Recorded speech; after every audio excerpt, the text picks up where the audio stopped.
Good day, everyone. Good day to you, sir. Today we're going to discuss the Consumer Act of the Philippines, also known as the Republic Act 7394. This act passed in 1992 and it was created to safeguard the interests of Filipino consumers across all industries, including the food and meat sectors. So our focus will be on how this law ensures the safety, transparency, and ethical practices of meat production in the country. This law aims to protect the consumer rights, promote general welfare, and establish fair standards across all industries.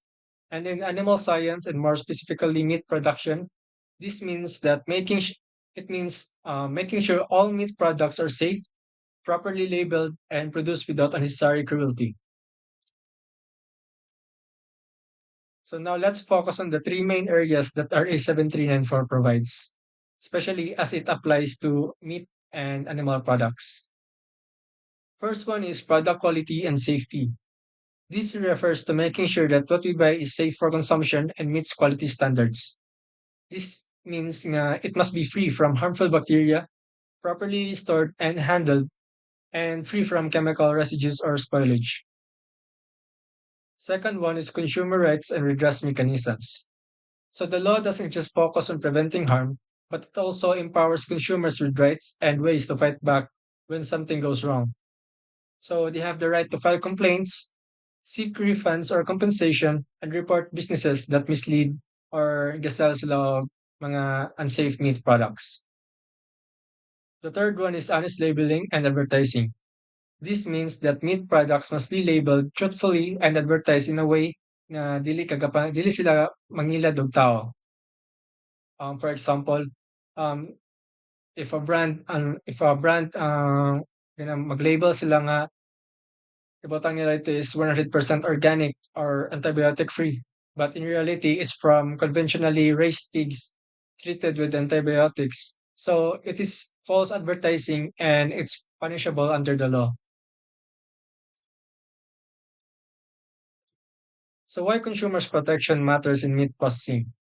Now let's take a closer look at why consumer protection is important when it comes to meat products. Meat is a high risk product, so this means nga it's very sensitive to how it's handled, stored, processed, and even labeled. So if there's even a slight mistake lang, it can lead to serious consequences like foodborne illnesses or contamination outbreaks. So without the consumer protection laws, businesses might prioritize profit kaysa sa atong safety. For example, um, cutting corners in sanitation. Dili nila tarungon og limpyo ang facility, skipping proper inspections, or mislabeling para makapamaligya lang sila og daghan. So, this is why ang RA 7394 nag-exist na siya nga law to protect us consumers from these harmful practices. Legal framework and regulatory bodies. So to make sure that the consumer protection laws are enforced properly, mao ni sila mga specific government bodies nga naka-assign to oversee the meat industry and slaughter operations. And these agencies work together to make sure that what we buy is safe and honestly produced.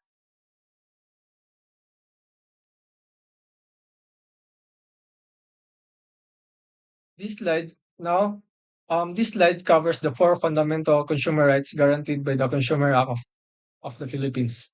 Especially, it's relevant when it comes to buying meat and processed animal products. So the first one is the right to safety. So kani siya nga right is ginaprotektahan yung mga consumers from hazardous or unsafe meat products like spoiled meat, contaminated chicken, or unexpected pork. Second one is the right to information. Consumers have the right to know exactly what's in the product. So they have the right nga makabalo sila unsay naagid sa product and we can provide that to them by through proper labeling and transparency. Third one is right to choose. So this right ensures mga consumers have access to a variety of safe and fairly priced options. Dili lang kay one monopolized or questionable source. pasabotan is dapat naa jud tay alternative choices as a consumer, dili kay ang isa lang ang i-display sa isa ka store. So we have the right nga matanaw sa lain products to make sure nga it pass the meat quality standards and the procedures of how it is produced. Fourth one is right to redress. So if a consumers buy if defective or unsafe meat product, naa sila right yung mag-file of complaint and seek compensation or correction. So why these rights matter? So these rights aren't just legal ideas, but they are our practical protections.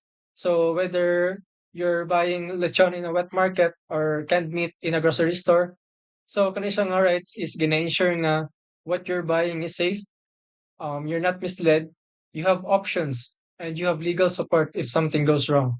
So knowing these rights help you become a more empowered and protected consumer. Now that we've talked about the consumer rights, let's look at the other side of the equation, the responsibilities of those who produce, process, and prepare the meat for the public. So these responsibilities ensure nga atong ginapalit nga meat from our local wet markets to big supermarkets is clean, safe, and ethically produced. So first one is maintain clean and sanitized facilities. So facilities must be thoroughly cleaned and sanitized, not just occasionally but on a regular scheduled basis. So apil po ang mga tools ani, tables, floors, and even transport vehicles. Second one is use humane slaughter practices. Animals must be treated and slaughtered humanely in accordance with the animal welfare guidelines. Pasabot ani is dapat no unnecessary pain or cruelty, um, mag-use to proper stunning techniques, and handling animals calmly. So importante pod nga ginahandle nato mga animals calmly para dili gid sila ma-stress and dili maruin ang meat quality labi na sa pag-slaughter na. Third one is ensure traceability from farm to table. So ang meat dapat traceable gid siya, dapat na siya records. So ang processors must record where the animal came from, kung asa siya gi-slaughter, where it was processed, and even where it was sold. Fourth one is provide regular trainings to staff on hygiene and legal compliance. So workers must be trained on how to handle meat properly, how to follow hygiene protocols, and how to comply with food safety laws. Now let's proceed to labeling and advertising animal products. So muna yung mga prohibited acts. First one is false or misleading labels. Under the law, businesses are not allowed to use false labels or deceptive packaging. For example, is they're selling meat. Nakalabel ito is fresh, but in reality, it's frozen for weeks, and this is misleading and illegal. Nutritional facts. So labels must show nutritional facts, especially sa mga products ng mga processed meats. For example, is corned beef. It should state there nga how much protein, fat, or sodium na iyang gina-contain. So, ang mga consumers can make an informed decisions, especially sa mga consumers nga na mga health concerns. Allergen information. So, importante po ni siya sa mga allergic people, provide nga kung kung unsa gina-contain ani nga product. So providing accurate and comprehensive allergen information is crucial for protecting the consumer health and ensuring businesses comply with regulations. Country or origin and processing information. So importante po ni siya if labi na nga ang meat is imported and kung asa po siya processed. So ang mga consumers makabalo sila kung aha nag-origin ng product and asa siya gi-process. Kay some consumers want to support local industries or itrack po nila ang mga quality standards. That's why um, we should include the country of origin and processing sa labeling. Ethical and social considerations. Beyond safety and legality, consumers' protection also involves ethics and social responsibility. In the meat industry, this means considering how the meat is produced, not just the final product. So, kita mga consumers, we should know um, how yun sa pag-produce a product, um, we should not base on the final product, but we should know how the product is produced if ni-follow ba sila sa proper protocols, proper procedures when producing the meat. So the first one is animal welfare. So animals must be raised and slaughtered humanely with minimal pain and stress. So dapat na siya proper housing, feeding, transport, and slaughter methods. Second one is environmental awareness. Ang mga meat producers should aim to reduce their environmental footprint that can cause damage to the environment. So this includes minimizing water usage, managing animal waste, and avoiding pollution. Third one is social responsibility. So this refers to fair labor practices, decent wages, safe ng mga working conditions, and supporting our local farmers and communities. Conscious consumption. Consumers are encouraged to buy responsibly. This one implies to us all consumers nga we should be responsible when it comes to buying. We should read the labels carefully. We should support ethical brands, and we should be aware of what goes into our food.